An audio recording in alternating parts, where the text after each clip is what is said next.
자, 안녕하세요. 자, 세무회계. 네, 여러분들 처음에 배울 때 좀 어려울 수 있는 과목 중에 하나예요. 그래서 세목은 3개 나와요. 3개.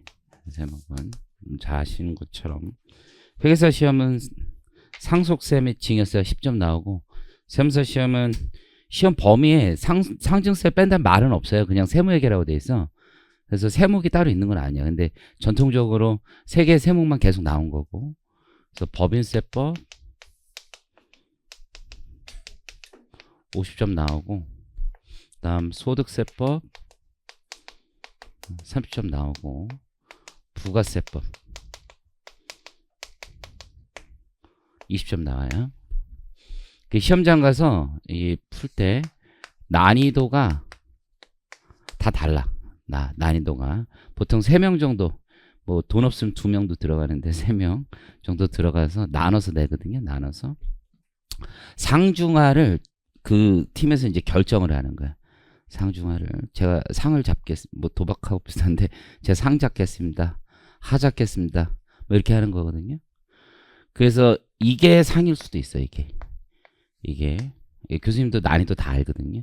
그리고 풀어봐. 이게 풀어보는 사람들이 있으면 느낌 어떠냐 그러면 다 어렵습니다 그래요. 다 어렵습니다. 우리 제자 중에서 매년 들어가서 풀어보는 애가 있거든. 일을 잘해서 그런지 지금 경력이 한 7, 8년 됐는데도 매년 들어가서 풀거든. 내가 되게 좋아하는 애야. 나랑 같이 일하려고 했었는데 뭐 여러 가지 사정이 안 맞아서 그때 아파가지고 못했는데, 한번 한 해 끝나면 끝이지 뭐 어쨌든. 그래서 근데 그 친구 말로는 다 어렵다고 하는데, 왜냐면은 이제 시험 붙은 지 좀 됐으니까 다들. 어쨌든 그래요. 그래도 자기들이 느낌을 주는 거야. 이거 상 맞습니다 이렇게 주면. 그러니까 이게 상일 수도 있고, 이게 상일 수도 있고, 이게 상일 수도 있어요. 그러니까 이 난이도는 그때 달라. 그래서 점수를 잘 맞기 위해서는 현장에서 자기가 판단을 해야 돼. 이게 풀어서 되는구나, 이게 점수가 안 나오는구나, 이거를 스캐닝을 할 능력이 있어야 돼. 스캐닝을. 무슨 얘기냐면 여러분들이 이런 사람이 있어요. 나는 무조건 이거부터 풀고 그 다음에 이거, 그 다음에 이거. 그러면 안 돼. 그러면 점수가 잘 안 나와. 작년 같은 경우는 부가세가 점수가 잘 안 나와. 좀 어려웠거든요 실제로. 그래서 부가세만 주구장창 풀고 나머지를 안 풀면 점수가 안 나오는 거야. 꽈락으로 가는 길이야. 그럼 법인세법이 어렵냐? 그렇지 않아. 법인세법이 30점하고 20점을 이렇게 나뉘어서 남아. 20점짜리가 소위 말하는 이제 사람들이 이렇게 얘기해. 특수주제라고 얘기를 하는데, 특수주제가 보통 어디서부터냐면 부당행 이유를 보통 특수주제라고 봐. 부당행위는 여기에 걸릴 수도 있고 여기에 걸릴 수도 있는데, 합병, 연결 뭐 이런 거 있잖아요. 그럼 이 특수주제가 나오면은 물음이 1, 2, 3 뭐 이렇게 있잖아요. 뭐 하나 두 개는 맞출 수 있어요 진짜로. 그러니까 여기를 포기하면 안 돼요. 동차생이라고 여기는 드랍한다 그러면 몇 점에서 시작하는 거야? 80점에서 시작하는 거야. 80점에서. 그러니까 이게 점수가 안 나오는 거예요. 꼭 그 점을 기억을 하시고, 이게 골고루 내면 되게 좋은데, 골고루 내면 회계사 시험 좀 골고루 내. 여기저기 져서 다 조금씩 내. 그래서 내가 보기에는 훨씬 더 공을 들인 시험이에요. 내 세무사 시험 문제는 교수님들이 그렇게 공을 많이 안 들여. 이걸 줘야 돼. 이걸 많이 줘야 되는데, 사람이 많이 들어야 돼. 7, 8명 들어가야지. 회사 시험 7명 막 이렇게 들어간단 말이야. 그리고 총괄은 문제 안 내고 이제 조정만 하고, 그렇게 하는 시스템이 훨씬 좋은 건데 2명 3명 들어가서 내다 보니까 자기 내고 바빠. 그래서 세법학은 더 빨리 내. 이틀이면 되거든. 그러니까 일주일 있는데 월요일날 이 세무회계 뭐 재무회계 이런 팀이 들어와요. 그런데 그 세법학 팀은 화요일 수요일 들어와. 그래서 되게 늦게 내가 한 문제씩만 내고 2문제 내고 이러니까. 그래서 그 점을 기억하시고 내 전략적으로 시험에 접근해야 된다라는 걸 알아야 돼. 그래서 부가세 같은 거 풀 때 야 이런 거 나오면 가장 뒤에 풀지 말라는 얘기 아니야. 좀 뒤로 미루라는 거야. 그 순서를. 이런 일이 있었어. 나랑 지금 같이 일하는 애인데 공 잘해. 공 잘하는데 한번 미끄러졌어. 문제 1, 물음 1 이런데 물음 이게 지운 거야. 이게 물론 세법학에서 그랬는데 이게 빵점 맞은 거야. 이게 뒤에다 썼어. 그냥 물음을 이어서 썼어. 그러니까 물음이라는 걸 지우면 끝나는 거야. 형식이 되게 중요해. 형식이. 잘 기억을 하시고. 이런 친구들 있어. 시험지에 보면 문제 1을 써. 물음 1, 물음 2. 특히 세법학 이런 데서 더 그런 경우가 있는데, 그런 다음에 자기가 문제 2 풀고 여기서 물음 3이나 물음 4는 나중에 풀어야 되겠다라고 하는데 혼자서 뒤에 가서 물음 3, 물음 4 이렇게 막 적는 거야. 빵점이야, 빵점. 이거랑 연결되는 거야, 연결. 원래 시험지 맨 끝에는 다음 이렇게 쓰는 거든, 다음. 근데 이거 안 써도 이거를 가지고 까는 적은 한 번도 본 적이 없어. 그죠? 그리고 원래 문제 끝나면 끝 이렇게 쓰는 거거든. 근데 이거 안 썼다고 까는 건 없어. 근데 이런 건 이어져야 돼. 그래서 자기 혼자 이 문제 찾아서 답 주는 거 그런 거 없어. 가서 확인해도 없는 경우 많아요. 그런 거 잘 기억을 하시고 법인세 가서 그런 거 설명할 텐데 세무에게는 이렇게 써져 있어. 계산 근거를 쓰시오 라고 돼 있거든요. 근데 계산 근거를 안 써도 상관은 없어. 그거 가지고 점수를 까는 사람 거의 없어, 거의. 그리고 그럴 시간도 없어. 근데 가끔 있어, 가끔. 그러니까 다 맞았는데도 그냥 1점 까는 사람이 있어. 그래서 그거를 좀 기억을 하시고, 자, 여러분들 시험지 연습장이 이렇게 줘 있어요. 세무에게 줄 때. 답안 양식을 다 줘요. 답안 양. 회계사든 세무사든 다 줘. 그러면 문제 1, 물음 1, 이렇게 물음 1, 2. 답안 양식에 따라 쓰시면 돼. 그리고 옆에다가 자기가 연습을 하시면 돼. 그러니까 왼쪽에 답, 오른쪽에 연습 이렇게 하는 게 훨씬 효율적이고 문제 푸는데 훨씬 좋아, 일반적으로. 그래서 연습장 물음이 있잖아요. 문제지 있으면 거기 문제지 옆에다가 써도 되는데 여기다 자기가 툴이 있는 거 있잖아요. 예를 들어서 업무 추진비다, 기부금이다 뭐 이런 거 있잖아요. 그 툴은 여기에다 연습해서 아무 상관없어. 그래서 요 연습이라고 쓸 필요도 없어. 그냥 여기다 쓰고 답만 양식에 맞게 쓰시면 돼. 답만. 두 번째 뭐 이런 거 있어. 기부금 한도 초과 법 뭐 특례 기부금 뭐 이렇게 막 써요. 그렇지? 그리고 답안 양식이 1 문제 물음 1 2 3 이렇게 돼 있단 말이야. 그리고 말이 엄청 길지. 그럼 답안 양식을 여러분들 어떻게 하냐면 1 쓰고 이름 쓰고 이름 쓰고 이름 다 써. 안 해도 돼. 자, 답안 양식에 번호 있으면 무조건 번호 쓰면 돼. 번호만 쓰면 무조건 돼. 그러면 이걸로 시간이 많이 줄어. 그러니까 마음이 불안하니까 여러분들 이거 다 쓰시는 분들 되게 많거든요. 그런 거 하나도 할 필요 없어. 무조건 맞으니까. 그래서 이 넘버링만 하시면 돼. 넘버링만. 이걸로 몇 분 날리는 친구들 되게 많거든. 그래서 그거 잘 기억을 하시고 대신 소득금액 조정 합계표 법인세에서 그리라고 할 수 있잖아요.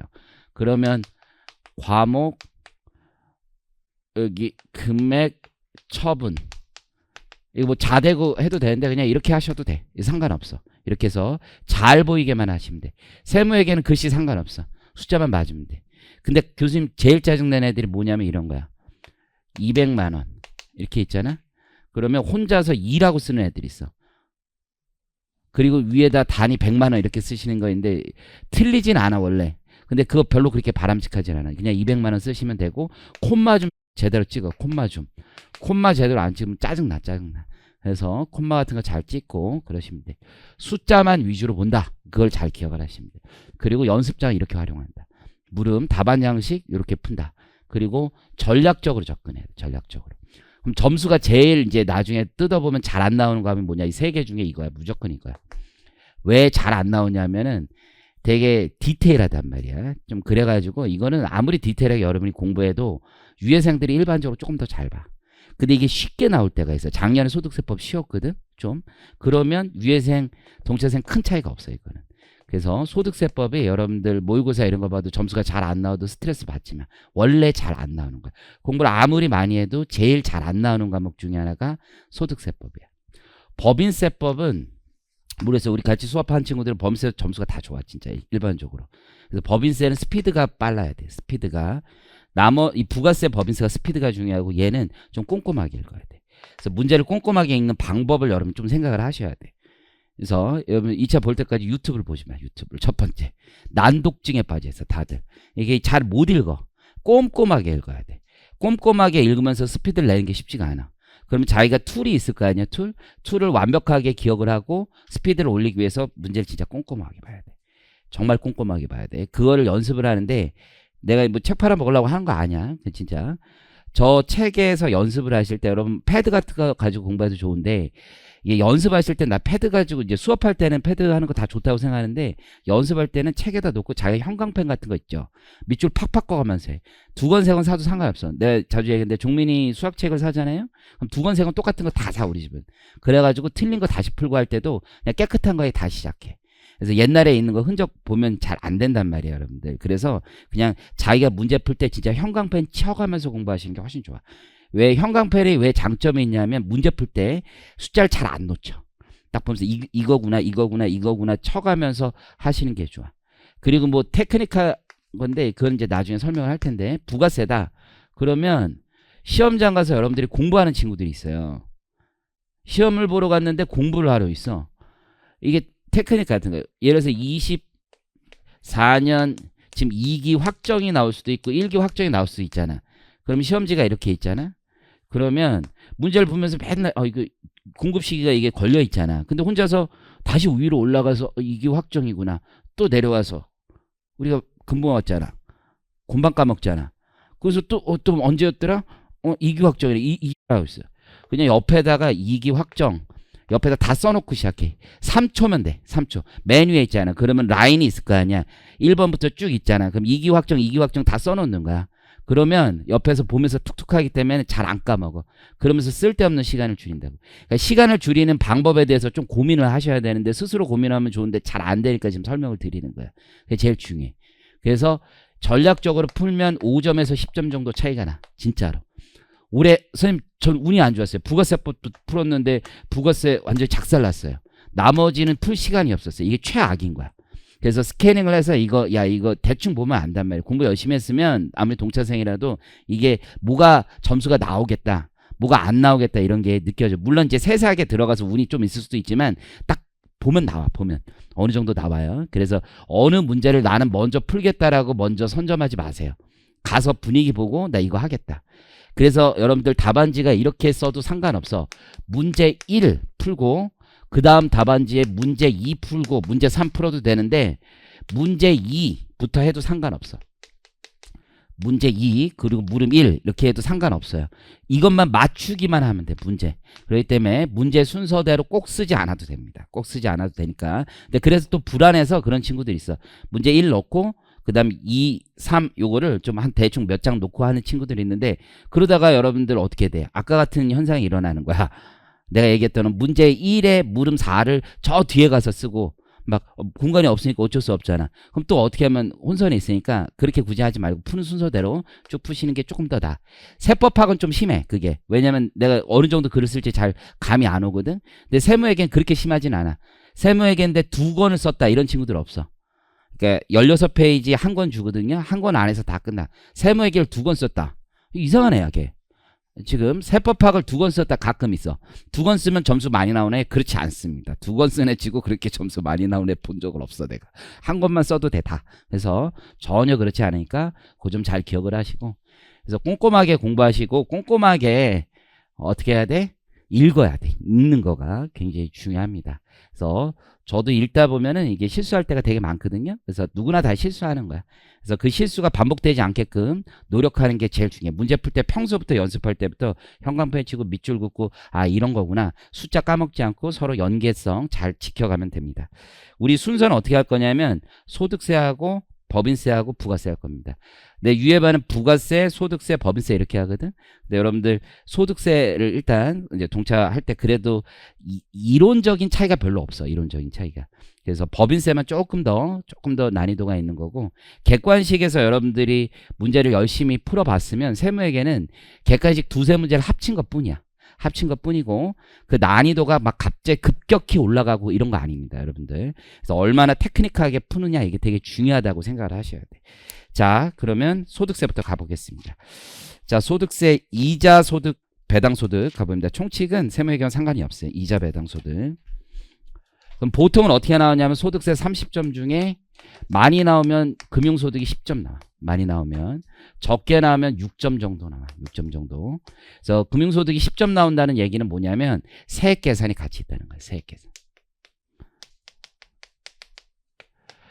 근데 이게 문제가 물음이 거의 비슷해. 물음 1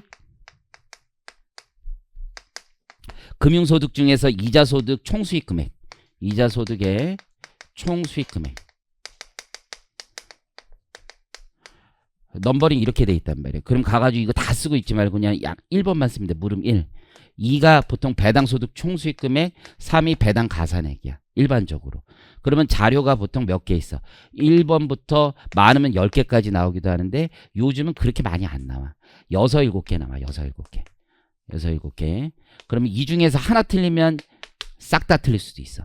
그러니까 금융소득은 빠지지 않고 정확하게 모두 맞춰야 돼. 제일 중요한 게 모두 맞춰야 돼. 그러면 우리에게 방해꾼이 있을 거 아니야. 6, 7개 중에 다 모르는 사람은 없어. 다 모르는 사람은 없어. 거의 불가능이야 그거는. 근데 하나, 두 개 때문에 하는 거야. 하나, 두 개 때문에. 하나, 두 개 예를 들어 실수가 여기에 쓸 걸 여기에다. 여기에 쓸 걸 여기에다 하면 이 두 개가 날아가죠. 얘는 맞춰 또. 그런 경우 있거든. 그래서 되게 조합이 많아. 두 번째는 분리과세인데 분리과세 아닌 거 모르는 거 뭐 이런 것들 있죠. 그리고 물음 2로 가면은 원천징수 세율 물어볼 때 있고 물음 3 가면은 우리 세액 물어볼 때가 있어요. 그러면 앞에가 틀리면 뒤에가 많이 틀려 실제로. 그러니까 이게 정말 세세하게 공부하셔야 돼요. 세세하게 공부하셔야 되고 시험장 가서 그런 친구들 되게 많아. 금융소득 이자랑 배당이 급하니까 마음이 급하니까 뭐 예를 들어서 파산결합 사채 나왔어. 그럼 이게 배당이란 말이야. 근데 이자에다 갖다 쓰는 거야. 그런 경우 꽤 많아. 그런 경우. 그래서 실수하지 않게끔 툴을 넣고 최대한 정확하게 푼다. 빠짐없이 공부한다. 이게 제일 중요한 포인트예요. 자 가보면 자 이자소득의 범위 나와 있죠. 범위. 그래서 첫 번째 이게 이자인지 아닌지 과세되는지 아닌지 귀속시기. 이게 가장 중요한 포인트라고 보시면 돼요.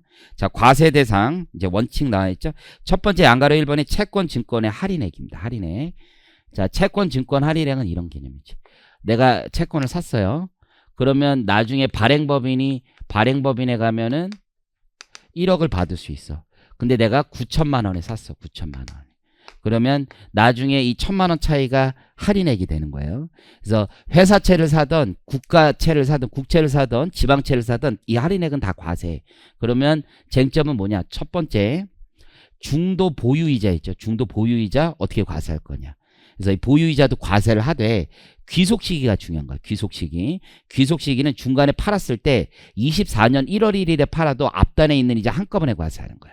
첫 번째 귀속 시기는 우리 기간 안 분하지 않아. 이자 소득은 미수이자 이런 거 없으니까 실제로 내가 매각한 날이다. 두 번째는 국공채에 대한 문제가 있는데 국공채는 할인액 원칙적으로 다 과세하는 거야. 예외가 있어. 예외가 뭐냐면 공개시장에서 통합 발행한 경우 그것만 예외야. 자 교재 같이 가보시면 과세 대상 원칙이에요. 국가, 지자체, 내국법인, 외국법인 등이 발행한 채권, 증권 있죠. 요게 화살표 보시면 국가가 발행한 채권이 원금과 이자가 분리되는 경우에는 원금에 해당하는 채권 및 이자에 해당하는 채권의 할인액을 다 포함한다 라고 되어 있습니다. 그래서 국공채, 지방채 이름 어떻게 나와도 할인액은 기본적으로 다 과세하는 거야. 그런데 거기 보시면 그 말이 꼭 들어가야 돼. 통합 발행, 통합 발행. 이게 뭐냐면 이게 HTMS 그 채권 시장에서 발행할 때 통합 발행 시스템이 있어요. 통합 발행.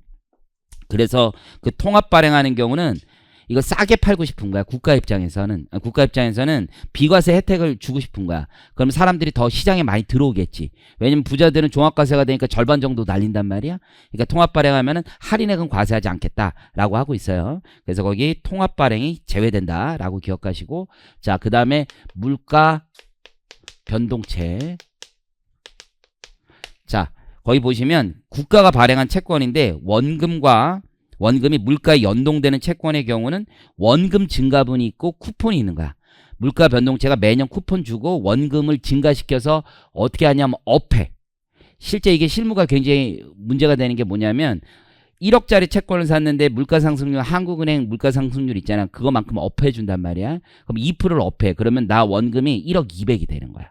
이해하시겠죠? 물론 원천징수 돼. 그래서 원천징수 뗀 금액을 원금에 엎어줘. 실무적으로는. 이해하시겠죠? 그래서 거기 보시면 원금 증가분도 과세하는데 이게 15년 이후 발행한 채권만 그래요. 그래서 날짜도 기억하셔야 돼. 15년 1월 1일 이후 발행한 채권. 그래서 15년 1월 1일 이후 발행한 채권의 원금 증가분만 이자소득으로 과세합니다. 자, 아래 가보면 채권 보유기간 이자 상당액이라고 돼 있죠. 그래서 예전에 회계사 시험에 한 번 딱 나왔어. 한 10몇 년 전에. 자, 계산하는 게 나왔던 거야. 그 당시에는. 자, 거기 액면 10만 원이고 액면이자 2만 원이에요. 매년 말 지급하고 있습니다. 만기 3년짜리고 발행가액 9만 4천 원이야. 그러면 2001년 X1년, X2년, X3년 있는데 액면이자도 같이 고려를 해야 돼. 계산할 때. 액면이자가 매년 들어오고 있으니까 X2년에 땄을 때 X1년에 액면이자는 이미 받았고 X2년에 보유기간 이자도 들어오는 거고 할인액은 X1년부터 X2년 중간까지 다 포함하는 겁니다. 그래서 요 금액을 계산하되 우리 회계학에선 유효이자율법으로 막 계산하잖아요. 세법은 그렇지 않아. 세법은 정액법의 개념입니다. 정액법. 그래서 보시면 X2년 이자 수익은 10만 원에 2%에 12분의 6이 된 건 액면이자 6개월분이 되는 거고 그 옆에 10만 원 마이너스 9만 4천 원이 총 채권 보유기간 동안에 받을 수 있는 할인액인데 그걸 36분의 18 월할 생각한 거예요. 그냥 원래는 일할 생각하는 거예요. 우리 법률은 특별한 언급이 없으면 문제, 언급이 없으면 일할 생각하는 겁니다. 화살표를 보면 발행 시점에 할인율을 적용한다고 돼 있죠. 그러니까 내가 중도에 사도 발행 시점에 할인율이야 무조건. 이게 되게 특이한 건데 중간에 사면은 실제 내가 회계학적으로는 할인액이 변동될 거예요. 총 할인액이. 하지만 처음에 세팅된 대로 해. 이거는 왜냐하면 그 중간에 변동된 할인율은 채권의 매매 차익하고 똑같은 거야. 그래서 우리 최초에 세팅된 금액으로만 갑니다. 수입식이 가보면 자 무기명 채권이라는 게 있어. 무기명 채권 현금주입니다. 지급받은 날. 기명 채권 있죠. 약정일 기준이야. 이건 비영업대금 이익하고 비슷하다고 보시면 돼요. 그래서 기명 채권은 약정일 기준이다. 자, 채권 보유기간 이자 상당액은 매도일 또는 이자 지급일이야. 이자 지급일은 쿠폰이 될 테고 매도일은 할인액이 되는 거야. 이 매도일에 걸리는 거 할인액도 걸리면 액면 이자도 중도에 매각하면 여기에 걸리는 거야. 그래서 시험 문제 2024년 1월 1일 날 매각했다라고 하면 1월 1일 그날을 수입식으로 하는 거예요. 그 앞단에 있었던 것까지 다 포함해서 자 오른쪽 가보면 예금이자 있죠. 자, 국외 예금이자 있어요. 국외 예금이자 당연히 과세되는 거고 문제에서 별도의 언급이 없으면 국외 예금이자도 다 원천징수 된다고 보시는 거야. 그래서 원천징수는 적법하게 되었다라고 전제가 돼 있을 때 가로치고 원천징수 되지 아니함 보통 이렇게 준다고. 국외 예금이자. 자, 물론 국외 예금이자가 원천징수 되지 않으면 무조건 종합과세입니다. 하지만 계산을 할 때 문제 양식이 대부분은 이렇게 주는데 가끔 그럴 때가 있어. 한 번 그랬는데 무조건 종합과세, 조건부 종합과세 이렇게 고르라고 할 때가 있어. 그래도 여러분들 상관없어. 무조건 종합과세가 뭔지는 알잖아. 원천징수 안 되면 무조건 종합과세야. 그래서 우리가 하는 이따 툴에다 놓고 그냥 무조건 종합과세만 하시면 돼. 자, 가보면 국외 예금이자 원천징수 된 바 없으면 무조건 종합과세. 이게 계산에서 의미가 있으려면 다른 종합소득, 다른 금융소득이 2천만 원 언더야 돼. 이해하시겠죠? 그래야지 계산에서 실질적인 의미가 있는 거지. 20년 동안 한 번도 그런 적 없어. 2차 시험에서 2천만 원 언더가 나온 적은 없습니다. 연습을 한번 해볼 거고 자 수입 시기는 현금주의야. 그래서 정기예금이자는 실제로 이자 지급받은 날로 보시면 됩니다. 그런데 동그라미 2번은 뭐냐면 특약에 따라서 원본 전입해 주는 게 있어. 그래서 3년 만기 정기예금을 들잖아요. 그러면 이런 것들이 있어. 1년마다 이자를 드립니다. 실제 이자를 주지는 않아. 원본에 전입을 해줘. 그러면 그 전입하는 시기를 수입 시기로 하고 원천징수하는 거야. 왜 이렇게 하냐면 이게 금융소득 종합과세 되기가 싫은 사람들이 있단 말이야. 근데 3년 후에 이자를 막 한 2천만 원 받아. 그럼 종합과세가 되잖아. 그럼 매년 잘라서 주면 어떻게 돼? 종합과세자가 안 될 수가 있잖아. 그런 이유 때문에 원본 전입 이런 상품이 많아요. 자, 그다음 저축성 보험의 보험 차익 있죠. 요거 실수 많이 합니다. 여러분들. 왜냐하면 10년을 잘 안 보는 경우가 많아요. 10년. 그래서 거기 비과세 대상 있죠. 원래 법은 이렇게 돼 있어. 13년 2월 14일 이전 가입분 있잖아요. 그때 비과세 대상은 10년 이상 조건만 있어. 13년부터 17년 사이에 발행한 거는 10년 이상의 1인당 납입금액 한도 같은 게 있어. 17년 이후 발행분은 10년 이상의 1인당 납입금액 한도가 줄어들어 있어. 2억에서 1억으로. 우리한테 중요한 건 납입금액보다 훨씬 중요한 건 10년 이상이에요. 10년. 그래서 원본 금액을 잘 안 줄 때도 많으니까 10년 이상이면 묻지도 따지도 많고 일단은 비과세라고 생각을 하시면 돼요. 두 번째는 이제 보험 차익인데 이게 저축성 보험이 있고 보장성 보험이 있잖아요. 저축성 보험만 과세하는 거야. 보장성 보험은 과세하지 않아. 그럼 저축성 보험이란 상품이 뭐냐면 내가 보험금을 매월 낼 수도 있고 그러면 거기서 원래 이자율이 한 3%라고 하면 3%를 나중에 줘야 되는데 3% 안 주고 한 1%만 주는 거야. 2%는 보험료로 대체하는 거야. 이런 게 저축성 보험 상품이거든요. 그럼 나중에 1%를 받을 거 아니야. 그때 과세하는 개념. 나중에 1%를 받을 때. 그러면 거기 보험 차익을 계산할 땐 나중에 받는 돈이 만기 보험금이 되겠지. 그걸 공제금이라고도 불러요. 공제금. 그리고 중도 해지할 수도 있지. 그럼 중도 해지 환급금이 있어. 중도 해지하는 사람들 되게 많거든. 그 환급금. 그럼 내가 납입한 금액이 있을 거 아니에요? 그 납입 공제로 해서 차감하는 거야. 근데 문제가 되는 게 뭐냐면 이런 상품이 있어. 중간 배당을 줘. 중간 배당. 중간에 배당을 주는 거야. 콩알 만큼 줘. 콩알 만큼. 근데 이거를 또 과세하면 중도 배당을 줄 때 과세하면 좀 문제가 있어요. 왜냐하면 실제 받지도 못하는데 원천징수는 해야 되고 보험료 상계치고 이런 문제가 있어가지고 이걸 과세를 잘 안 해. 과세 안 해. 그러면 잘 봐요. 내가 넣은 돈이 총 기간 동안에 넣은 돈이 100이야. 100.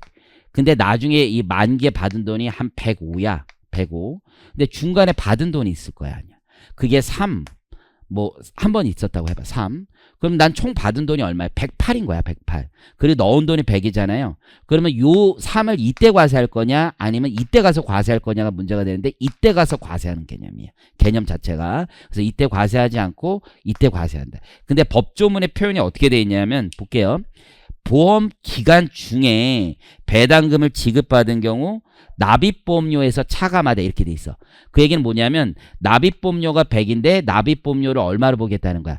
97로 보겠다는 거지. 그러면 자연스럽게 108이 되는 거니까 납입보험료에서 차감하되 그 배당금 등으로 납입할 보험료를 상계한 경우에는 배당금 등을 받아 보험료를 납입한 것으로 본다. 이렇게 돼 있죠. 그거 받아서 납입한 거로 보고 과세는 마지막에 한다는 얘기야. 이해하시겠죠? 그래서 캐시플로우를 가지고 이게 내가 나간 돈하고 들어온 돈을 전체 마지막에 과세한다는 개념으로 푸셔도 되고 아니면 법조문대로 100에서 3을 빼서 97을 납입으로 두고 마지막에 105 받는 거 차이를 과세한다라고 생각하셔도 되고 이해하시겠죠? 자, 넘겨보겠습니다.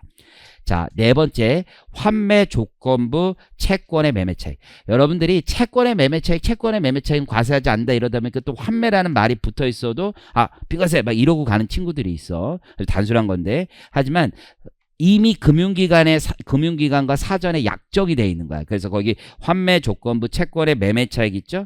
사전 약정 이자율에 따라서 있는 거기 때문에 과세됩니다. 일반적인 채권의 매매 차익은 과세되지 않지만 환매 조건부 채권의 매매 차익은 과세하게 되어 있습니다. 이해하시겠죠? 그래서 이렇게 생각하면 돼. 회사채를 내가 매각을 했어. 그러면 현실 세계에선 사람들은 이렇게 본단 말이야. 문제에서 이렇게 잘 나와. 매매 차익이 300이야. 근데 문제에서 보유기간 이자 상당액 100만 원을 포함하고 있대. 그 뜻이 뭐냐면 보통 사람은 내가 100만 원에 샀어. 아니 이제 1000만 원에 사서 1300에 팔어. 그러면 그냥 300 벌었다고 생각하지. 근데 수학적으로 오늘 회계적으로 봤을 때는 100만 원의 보유기간 이자가 있는 거잖아. 그럼 그 보유기간 이자는 아까 봤었던 거의 채권 보유기간 이자를 그렇게 설명해 준 거야. 그래서 그 100만 원 들어온단 말이야. 이해하시겠죠? 근데 이거를 이렇게 바꾸면 또 재밌어. 환매 조건부 채권 매매 차익. 이해하시겠죠? 그리고 원래 그렇게 쓰면 안 되는데 그렇게 가끔 쓰는 사람들이 있어. 그 안에 보유기간 매매 차익이 있다. 이렇게 쓰는 사람이 있거든. 그건 사실 말도 안 되는 거야. 왜냐면은 이미 세팅된 보유기간 이자로만 받는 거야. 이거는 채권의 매매 차익이 실제로 아니야. 이미 사전에 다 약정돼 있기 때문에 혹시라도 그렇게 나와도 그냥 전부 다 포함한다고 생각하시면 돼. 그걸 가르는 개념은 아니에요. 교수님이 한번 예전에 그렇게 낸 적이 있는데 그거는 조금 문제 미스지만 그냥 받아들이는 거야.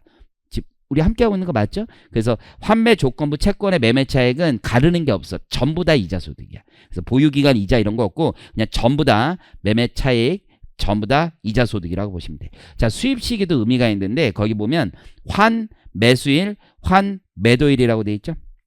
이게 중도에 매각할 수도 있단 말이야. 그러면 다만 기일 전에 환매수, 환매도 하는 경우는 환매수일, 환매도일로 한다. 무조건 환매수일, 환매도일이야. 그러니까 약정에 따라서 나중에 받기로 한 그때가 아니야. 이해하시겠죠? 그러면 중도 이자 딱 계산해서 줍니다. 자, 그 다음 직장 공제 외 초과 반환금. 자, 옆에 쓰세요. 무조건 분리과세요. 그래서 직장 공제 외 초과 반환금은 무조건 분리과세입니다. 그런데 이런 걸 헷갈리면 안 돼요, 여러분들. 이 직장공제가 이런 거야. 건설공제회 이런 건 직장공제 초과반환금이 아니야. 이건 퇴직금이야, 퇴직금. 그래서 공제회라는 이름이 있다 하더라도 무조건 다 들어가는 건 아니에요. 자, 그리고 이렇게 돼 있지. 직장공제회라는 말이 반드시 있어야지. 혼자 공제회 있으니까 다 직장공제회라고 생각하시면 안 돼. 건설공제회, 과학기술공제회 이런 건 퇴직소득이 되는 거야. 그럼 직장 공제 외 초과 반환금이 있습니다.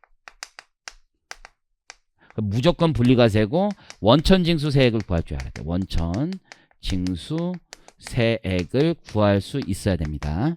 자, 원천징수세액은 어떻게 구하냐면 초과 반환금을 먼저 구해야 돼. 그래서 직장 공제에서 반환금이 내가 1억이야. 납입금액이 있을 거 아니에요? 그 납입금액이 8천이야. 그게 초과 반환금이야. 2천만 원. 이해하시겠죠? 실무적으로 직장 공제의 초과 반환금은 실무적으로는 이래. 무조건 6%야, 무조건. 실제 세율이. 왜냐면은 20년, 30년 동안 모은 이자가 2천이야. 그러면 그거를 안분을 해준단 말이야. 그렇기 때문에 실무적으로는 실제 적용되는 세율은 6%야. 참고하시고. 자, 그러면 내가 초과 반환금을 맨 처음에 구합니다. 초과 반환금을 구해. 그게 예를 들어서 2천만 원이다. 라고 해요. 그럼 두 번째는 뭐냐면 정률공제라는 게 있어. 물론 언제 가입했느냐에 따라 다른데 이거 아주 옛날 규정이기 때문에 지금 규정만 기억하셔도 될 것 같아. 정률공제로 40% 해줍니다. 정률공제로 40%를 해줘. 그러면 800이 빠지는 거지. 자, 거기서 그 다음 납입연수 공제라는 게 있어. 오해하면 안 돼. 납입연수 공제는 퇴직소득 계산할 때 근속연수 공제하고 테이블이 달라. 별도의 테이블이 있어. 그래서 옛날 규정에는 둘이 똑같은데 지금 다르거든요. 그래서 납입연수 공제라는 게 아예 조문에 딱 하나 있어. 그리고 시험 문제에서는 줄 거예요. 그래서 거기 보시면 납입연수 공제를 뺍니다. 자, 그런데 거기 초과 이익이라는 거 파란색으로 돼 있는 거 있잖아요. 직장 공제의 초과 반환금을 이게 실무적으로 연금처럼 얘들도 받을 수가 있어. 그래도 연금 소득은 아니고 나중에 지연 지급해 주면서 이자를 같이 준단 말이야. 그러면 그 반환금 추가 이익도 직장 공제의 초과 반환금에 포함하게 돼 있는 거야. 자, 거기에 초과 반환금에 어쨌든 40% 납입연수 공제. 납입연수 계산을 할 수 있어야 되겠지. 이 연수 계산은 퇴직소득 계산할 때 근속연수하고 똑같이 계산하시면 돼. 보시면 24년 뭐 5월 1일 날 받았다. 그런데 얘가 17년 6월 1일이다. 이러면 그냥 12진법이잖아. 17에서 6 빼면 대충 되잖아. 그러면 뭐 10일인가? 이렇게 되고 그 다음 하나 떨어지니까 23 되는 거잖아. 그럼 6 되잖아. 그럼 6년 11개월이야. 그러면 이걸 7년으로 가시면 되는 거야. 7년. 절상합니다. 그래서 거기 계산하는 방식 납입연수 좀 알아두시고 납입연수를 알아야 납입연수 공제를 맞출 수 있는 거죠. 그런 다음에 거기 산출세액은 어떻게 계산하냐면 지금 납입연수 공제까지 뺀 게 과세표준이 돼요. 그럼 과세표준에 방금 전에 7년 했으면 그 7로 나누는 거야. 그래서 과세표준 을 7로 나눠. 그러면 1년에 번 돈이 되는 거야. 거기에 누진세율을 곱하고 다시 7을 해주는 거야. 근데 이게 거의 실무적으로는 6%야. 왜냐면 방금 저것도 1200에 납입연수 공제까지 하면 얼마 안 된단 말이야. 그러면 그 기본값이 1400, 이 자체가 1400이 잘 안 돼, 실제. 그래서 이게 커더라도 7년 막 이렇게 나누면 1400을 넘기가 힘들어. 그래서 6% 생각하셔도 좋아. 사실 어쨌든 공식은 이렇습니다. 그렇게 보시면 되고 수입 시기는 약정일 기준이에요. 약정에 의한 공제회 반환금 지급일이 됩니다. 자, 그 다음 비영업대금 이익을 가볼게요.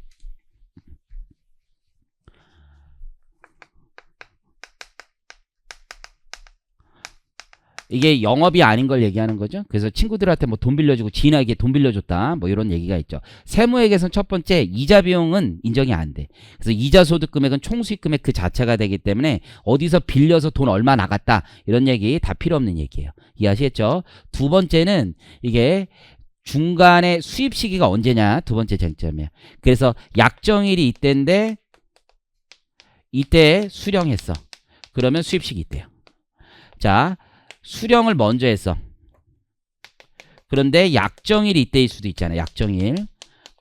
그러면 언제야? 이거 먼저 받은 날이야. 항상 둘 중 빠른 날의 개념이다 라고 생각하시면 돼요. 그래서 두 번째는 수입 시기 잘 판단하셔야 되고, 세 번째 쟁점은 뭐가 있냐면 이런 게 있어요. 이게 중도에 파산된 거야. 회수할 수 없는 거야.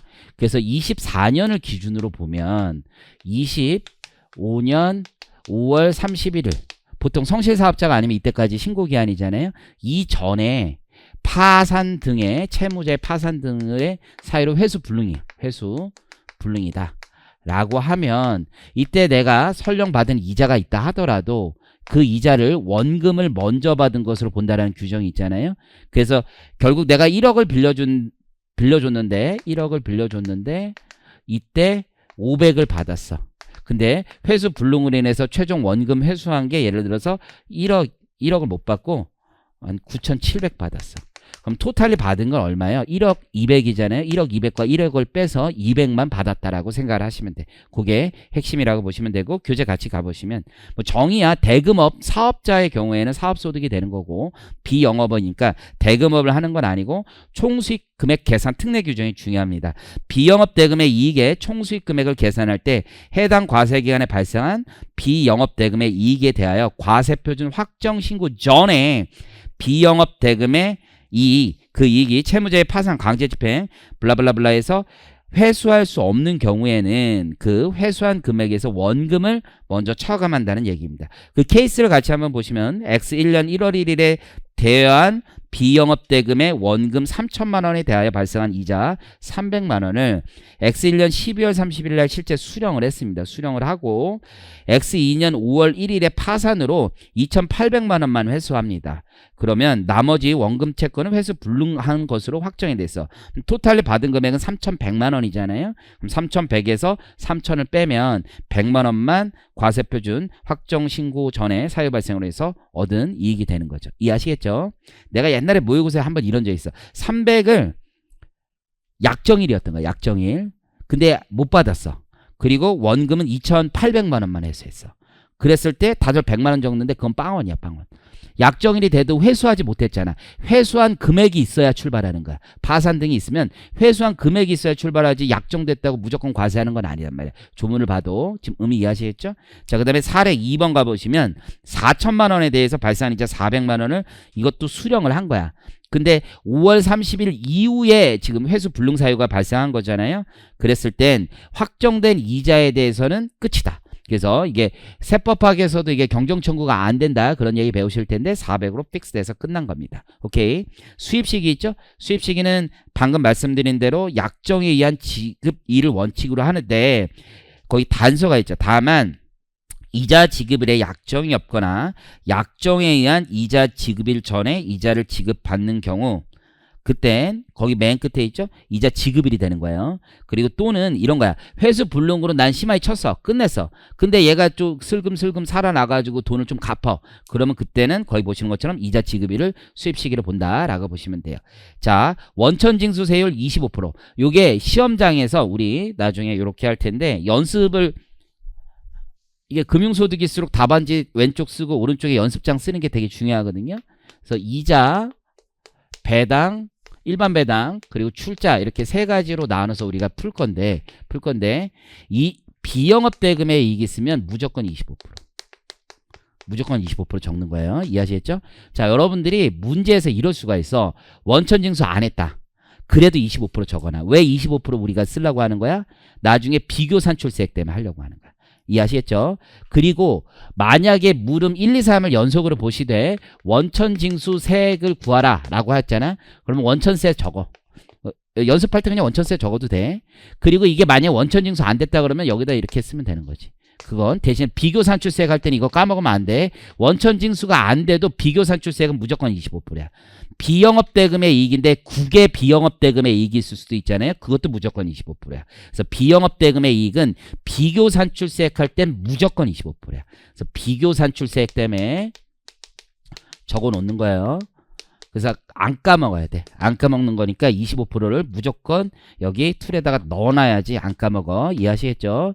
이거 까먹어서 비교산출세액 틀린 사람이 제일 많아. 그래서 안 까먹는 게 제일 중요해. 25% 다시 한번 원천징수 안 돼도 적어. 그리고 원천세를 계산할 때는 나중에 하나하나 다시 계산하지 마세요. 무조건 여기에다 직접 계산해요. 그런데 이럴 수 있잖아. 이럴 수 있어. 그게 무슨 얘기냐면 라인 바이 라인으로 원천세를 다 적어서 계산하면 시간이 되게 많이 걸리잖아. 그렇잖아. 그럼 나 같으면 어떻게 하냐면 x는 x로 표시하고 아니면 0으로 표시해. 0으로 그냥. 그리고 세율만 적어놓은 거. 만약에 원천징수 됐다라고 하면 여기다 몇 프로 적어놓으면 돼? 그냥 25%. 오케이. 14%짜리면 14%.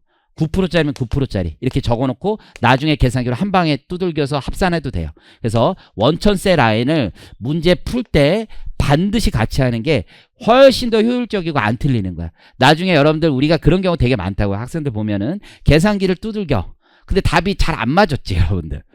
계산기가 맨날 실수한단 말이야. 그러니까 두 번, 세 번, 세 번, 네 번 계속 두들긴단 말이야. 그 시간도 굉장히 많이 걸리거든요. 그래서 우리의 목표는 다 푸는 거야. 내가 아는 건 다 푸는 거야. 그걸 얼마나 효율적으로 잘 하느냐가 제일 중요한데 연습할 때 꼭 이렇게 푸시는 게 제일 좋아요. 지금 의미 이해하시겠죠? 자, 다시 갑니다.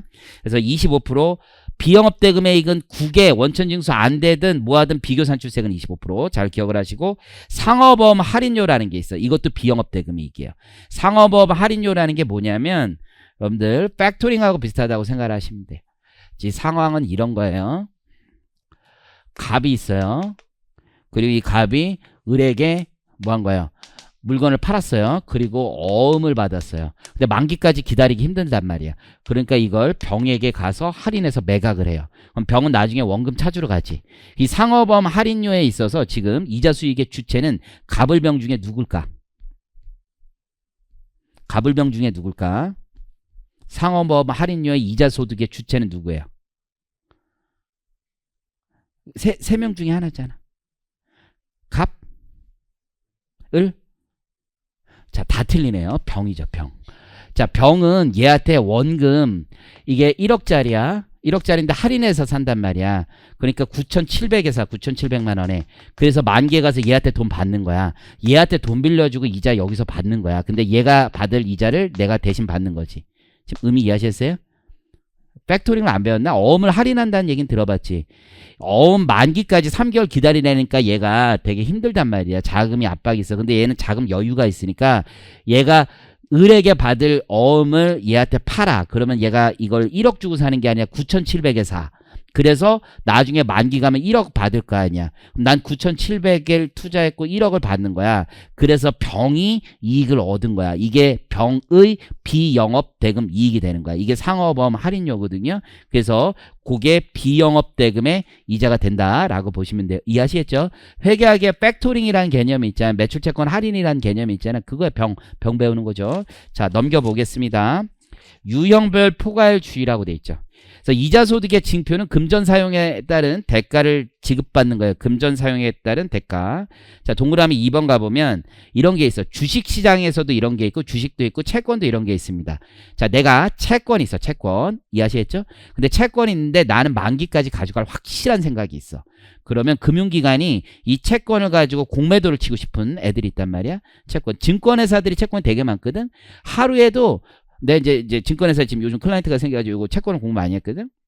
평단이 조단이야, 조단이. 조그만 증권회사도 조단이야. 그래서 하루에 사고 파는 게 몇 천억씩이야, 일반적으로. 그래서 BS의 마지막에 얘네들 그 뭐 3월 말 뭐 이럴 때 있잖아요. 얘네들 3월 말 법인이 많거든. 3월 말 이럴 때 보면은 거의 다 매도 쳐. 그리고 잔액을 최소화해. 근데 평균 오늘 잔액이 10조 이렇게 돼. 근데 마지막 날은 보통 3조 이렇게 되거든. 그래서 그날 결산일 날 시장이 약간 0. 한 10bp 이상 0.1% 이상 막 시장 이자율이 움직인다고 하더라고. 근데 어쨌든 간에 얘네들이 이제 채권을 공매도 같은 거 되게 많이 치거든. 그러려면 자기들 채권을 가지고 있어야 돼. 그래서 일반인들로부터 채권을 받아서 보유하고 있다가 나중에 얘한테 돌려줘. 그러면 이 채권의 보유기간이 1년이라고 치면 1년 동안에 발생한 이자가 있을 거 아니야. 이자 플러스 사용료를 주는 거야. 그러면 그 이자 상당액이라고 하는 건 그 채권을 보유한 빌려간 사람이 그 채권에서 받은 돈이 있을 거 아니야. 그거는 나중에 돌려줄 때 얹어서 주겠지. 그 부분은 이자 소득이 되는 거고. 수수료 주겠죠. 그 수수료는 우리 기타 소득이 되는 거야. 그래서 유가증권의 일시 대여로 인한 수익에서 그건 기타 소득이 되는 겁니다. 그래서 거기 보시면 거주자가 일정 기간 후에 같은 종류로서 같은 양의 잣동그라미 채권. 이게 채권이 아니라 주식이면 배당이 되는 거고 채권이면 이자소득이 되는 겁니다. 그 채권을 반환하는 조건으로 채권을 대여하고 해당 채권의 차입일로부터 지급받는 해당 채권에서 발생하는 이자에 상당하는 금액은 유형별 포괄주의에 따른 이자소득에 포함됩니다. 비교 보시면 이자소득 또는 배당소득 외의 소득으로서 물품, 유가증권 포함이라고 되어 있어서 그래. 또는 장소를 일시적으로 대여하고 받는 사용료로서 받는 금품은 기타 소득에 해당하는 거야. 오케이. 이것도 약정에 따른 상환액을 기준으로 합니다. 자, 그 다음 파생상품 이자라는 게 있죠. 자, 파생상품 이자는 뭐냐면, 이게 좀 그런데 옛날에 이제 엔화 수합 뭐 이런 사건이 있거든. 이제 엔화는 안 보려고 그래, 나는. 이제 엔화는 진짜 뭐 마음이 그냥 그래. 그래서 이게 뭐냐면, 이게 신한은행에 간 거야. 내가 신한은행에 가니까 내가 엔화를 샀어. 엔화를 뭐 100엔을 샀어. 근데 이 당시에 환율이 있을 거 아니야. 그리고 나중에 1년 후에 봤는데 이 원본에 대한 엔화에 대한 이자는 지금도 0이야. 0%거든. 엔화, 내가 달러를 샀어야 돼. 달러는 이자를, 내가 얼마 전에 또 달러를 또 좀 사놓은 게 있어가지고 이자 갱신을 해야 돼. 내가 지금 5.2를 줘. 5.2를. 이자율을 5.2를 줘. 달러 통장은. 근데 엔화 통장은 몇 프로 줘? 0% 줘. 0% 줘. 0%. 근데 어쨌든 0% 받았지만 나중에 지금 현재 환율이 1,000원인데 이게 1,100원으로 픽스가 돼 있는 거야. 그럼 100원을 무조건 먹는 구조잖아. 이걸 파생상품 이자라고 얘기를 하는 거야. 그래서 핵심 뭐냐면 이 엔화 상품 걸고 여기 파생상품 받는 거 있잖아. 엔화 수합 같은 거. 그러면 이게 픽스가 돼 있으니까 이 두 개 상품 엔화 선물 거래하고 엔화 예금 거래가 한 세트로 있는 거야.